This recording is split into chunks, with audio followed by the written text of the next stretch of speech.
Hello दोस्तों, हमारे YouTube channel success life में आप सबका स्वागत है। दोस्तों, आज के इस वीडियो में हम आपको बताएंगे कि बेटियां किस घर में जन्म लेती है, लड़की किस घर में जन्म लेती है।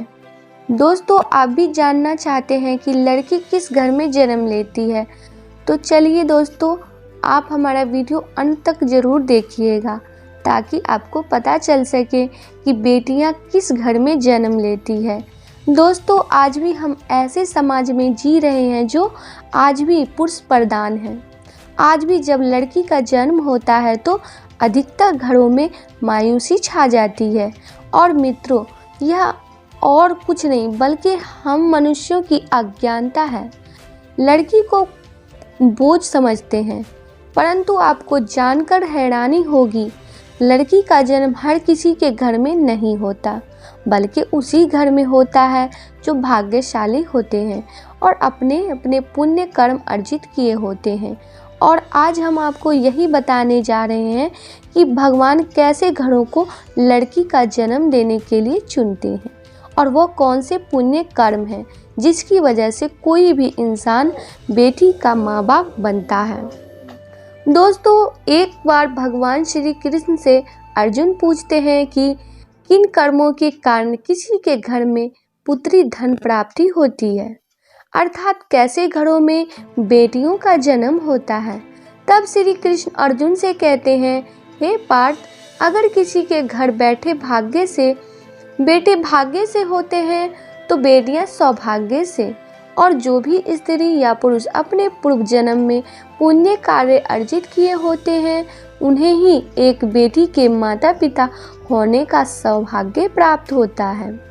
बेटियों को जन्म के लिए उन्हीं घरों को चुना जाता है जो बेटियों का भार सहन कर सके, क्योंकि तीनों लोक में स्त्री अर्थात बेटियां ही ऐसी होती है जिसका भार हर कोई सहन नहीं कर सकता। यह बेटियां ही होती है जो इस सृष्टि को नियंत्रण चलाए मान होने के लिए अपना स्ववर्ष निछावर कर देती है। हे अर्जुन, पर जिस दिन इस सृष्टि में बेटियों का जन्म लेना रुक जाएगा उस दिन सृष्टि भी है और धीरे धीरे इस सृष्टि का अंत हो जाएगा। मित्रों, भगवान श्री कृष्ण के इन बातों पर गौर किया जाए तो उनका कहना बिल्कुल सही है, क्योंकि बेटियां अगर नहीं होंगी तो किसी का भी वंश आगे नहीं बढ़ सकता। दोस्तों, आपने भी कई लोगों को कहते सुना होगा कि जिस घर में बेटी का जन्म होता है वो घर स्वर्ग के समान होता है, क्योंकि बेटा तो केवल एक कुल को रोशन करता है, बेटियां तो दो कुलों को रोशन करती है। माता पिता के घर वो बेटी के रूप में अपने उत्तरदायित्व का निवारण करती है, तो ससुराल आकर एक बहू के रूप में सारे कर्तव्यों का पालन करती है। दोस्तों, आजकल आप सुनते ही हो, बेटियां बहु परिवार में किसी के मर जाने पर उसका वर्णन नहीं कर सकते हैं, लेकिन यह बिल्कुल भी सही नहीं है, क्योंकि रामायण में बताया गया है कि प्रभु श्री राम के पिता राजा दशरथ की मृत्यु हो गई तो माता सीता अर्थात राजा दशरथ की बहू ने ही उनका पिंडदान किया था, जिससे उन्हें जन्म मरण के चक्र से मुक्ति मिल गई थी।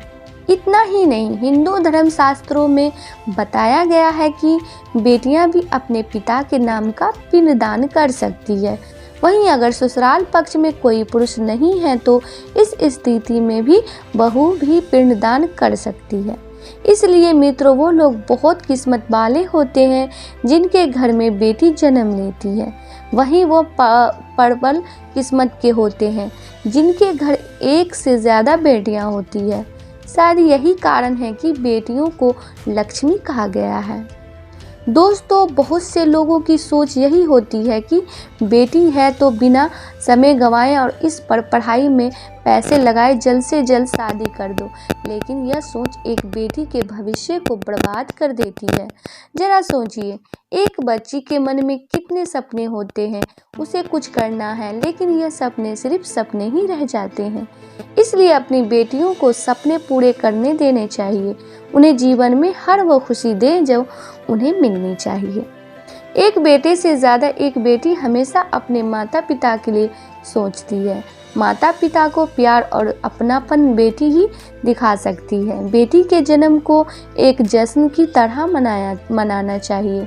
माता पिता को बेटी को हमेशा एहसास दिलाना चाहिए कि कितने खास हैं। मित्रों, बेटी कभी भी बाप पर बोझ नहीं होती। वो सिर्फ अपनी और अपने परिवार की किस्मत बनाने के लिए जन्म लेती है। एक कथा के अनुसार दो मित्र लंबे समय के बाद एक दूसरे से मिले। एक दोस्त ने दूसरे से उसका हाल पूछा तो जवाब में उसने कहा कि मेरे हाल तो एकदम बढ़िया है, और वो भी क्यों ना, मेरे 2 बेटे हैं। जो तभी वो अपने दोस्त से पूछता है कि तेरे घर में कितने बच्चे हैं। दोस्त खुशी के साथ बताता है कि मेरे घर में 2 बेटियां हैं। उसका दोस्त भगवान का शुक्र अदा करता है, कहता है धन्य हो, मेरे घर में बेटियां नहीं हैं। ये सुनकर पिता की आंखों में आंसू आ गए।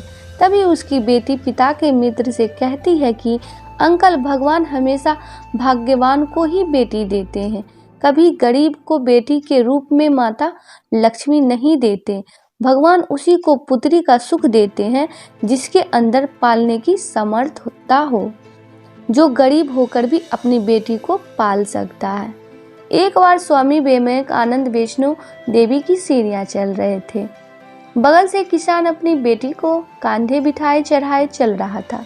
तभी स्वामी विवेकानंद ने कहा कि बाबा, आपकी बेटी का बोझ आपको लग रहा होगा, इसको मैं उठा लेता हूँ और माता वैष्णो के दरबार तक ले चलता हूँ। सबके सामने स्वामी विवेकानंद से कहा कि बेटी कभी भी बाप के कंधे पर बोझ नहीं होती। बेटियां अगर बाप के कंधे पर हों तो वो हर बोझ को हल्का कर देती है। मित्रों, बेटियां कभी भी धन की भूखी नहीं होती, यूं सिर्फ मान और सम्मान की भूखी होती है। अब सोचने वाली बात यह है कि कौन सी कर्म के बाद आप किसी के घर में लड़की के रूप में जन्म लेते हैं और उनके घर के लिए लक्ष्मी का रूप साबित होते हैं। गरुड़ पुराण में बताया गया है कि जब आत्मा को नया जन्म मिलता है तब आत्मा को शरीर के अनुसार व्यवहार में चलकर अपने कर्म करने होते हैं, और शरीर के जरिए कर्म करके एक आत्मा अपने जन्म के उद्देश्य को सार्थक भी बना सकती है और निरसार्थक भी। यदि कोई पुरुष महिलाओं का आचरण करता है, स्वभाव में महिलाओं वाली आदतें ले आता है या वही काम करना चाहता है तो एक महिला को करना चाहिए, तो ऐसे ही पुरुषों का आत्म स्त्री का शरीर धारण करती है। वहीं गरुड़ पुराण में बताया गया है कि यदि कोई व्यक्ति मृत्यु के अंतिम क्षण में किसी स्त्री को याद करते हुए प्राण त्यागता है तो वो अगले जन्म स्त्री के रूप में जन्म लेता है।